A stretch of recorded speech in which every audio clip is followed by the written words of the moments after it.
যদি কারো ঘরে পুরাতন কোরআন শরীফ থেকে থাকে তাহলে ভুলেও এই কাজটি করবেন না।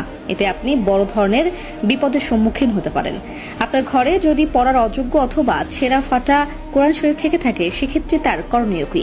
যদি কেউ এই অবস্থায় সেই পুরাতন ছেঁড়া অংশটিকে নিঃশেষ করতে চায় অথবা বাইরে ফেলে দেয় সেক্ষেত্রে কি সে গুনাহগার হবে? যদি এই কাজটি করার জন্য গুনাহগার হয়ে থাকে তাহলে পড়ার অযোগ্য কোরআন এবং পুরাতন কোরআনের ছেঁড়া ফাটা পাতাগুলো কি করবেন? এই গুরুত্বপূর্ণ বিষয়টি জানতে পারবেন আজকের এই ভিডিও থেকে, তাই ভিডিওটি না টেনে শেষ পর্যন্ত দেখতে থাকুন।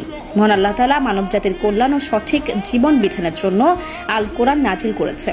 মুসলিম হিসেবে আমাদের প্রত্যেকের ঘরে পবিত্র কোরআন থাকা আবশ্যক। প্রিয় মুসলিম ভাই ও বোনেরা, আপনাদের ঘরে যদি পবিত্র আল কোরআন থেকে থাকে তাহলে কমেন্টে অবশ্যই একবার আলহামদুলিল্লাহ লিখে যাবেন। কিন্তু মুসলিম হয়েও যাদের ঘরে আল কোরআন রাখার সৌভাগ্য হয়নি অবশ্যই ঘরে আল কোরআন রাখার চেষ্টা করবেন ইনশাআল্লাহ। প্রিয় দর্শক, আজকের এই ভিডিওটি দেখে প্রত্যেকটি মুসলিম নরনারীর জন্য কর্তব্য স্বরূপ, কাজে এই ভিডিওটিকে ভুলেও এড়িয়ে যাবেন না। হয়তো এই ভিডিওতে আলোচনা করা বিষয়বস্তুটি সম্পর্কে আপনার না জানার কারণে বড় ধরনের বিপদের সম্মুখীন হতে পারেন। তাই অবশ্যই ভিডিওটি শেয়ার করে আপনার পরিবার এবং প্রিয়জনদের কাছে পৌঁছে দিন। আপনার একটিমাত্র শেয়ারে তারা এই বড় ধরনের গুনাহ থেকে পরিত্রাণ পাবে।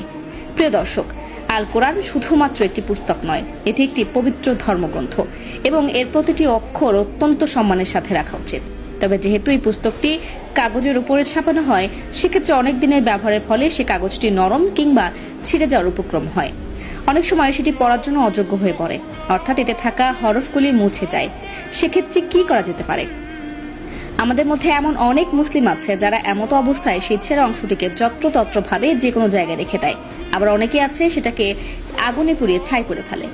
কোরআন, হাদিস ও অন্যান্য ধর্মীয় পুস্তকাদি ছিঁড়ে গেলে অথবা পড়ার অনুপযোগী হলে সেগুলোর হেফাজতের উদ্দেশ্যে কোনো পবিত্র কাপড়ে পেঁচিয়ে সংরক্ষিত কোনো স্থানে অথবা কবরস্থানের এক কোণে, যেখানে মানুষ বা জীবজন্তুর চলাচল একেবারেই নেই অথবা খুব কম, মৃত ব্যক্তিকে দাফন করার মতো দাফন করে দিবেন, যাতে এগুলোর মর্যাদাহানি না হয়। এটি সর্বোত্তম পদ্ধতি। এছাড়াও এই জাতীয় কপিসমূহকে কোনো ভারী জিনিসের সাথে বেঁধে গভীর পুকুর বা নদীতে ডুবিয়ে দেওয়া যেতে পারে, যাতে সেগুলো নদী বা পুকুরের গভীরে পৌঁছে যায়। এক্ষেত্রে লক্ষ্য রাখতে হবে যেন কোনো অবস্থাতেই এগুলোর অবমাননা না হয়। আর যদি উল্লেখিত দুইটি পদ্ধতি কঠিন হয়ে পড়ে অথবা দাফন করা বা পানিতে ডুবিয়ে দেওয়ার পরও পবিত্র কোরআন ও ধর্মীয় কিতাবাদির যথাযোগ্য মর্যাদা রক্ষা না হয় তাহলে হেফাজতের উদ্দেশ্যে আগুন দিয়ে জ্বালানোর অবকাশ আছে। জ্বালানোর পর ছাইগুলোকে দাফন করে দেওয়া অথবা পানিতে ফেলে দেওয়া যেতে পারে। এছাড়াও যদি কারো বাড়িতে আল কোরআন বন্ধ অবস্থায় পড়ে থাকে এবং পড়ার লোক না থাকে তবে সেক্ষেত্রে যে তার বড় সড় গুনাহ হবে এমন কথা উল্লেখ না থাকলেও অনেক সময় দেখা যায় আল কোরআন চর্চায় না থাকার কারণে ভালোভাবে পড়তে পারা লোকটিরও সেটি ভুলে যায় এবং এই কাজটি অত্যন্ত গুনাহের একটি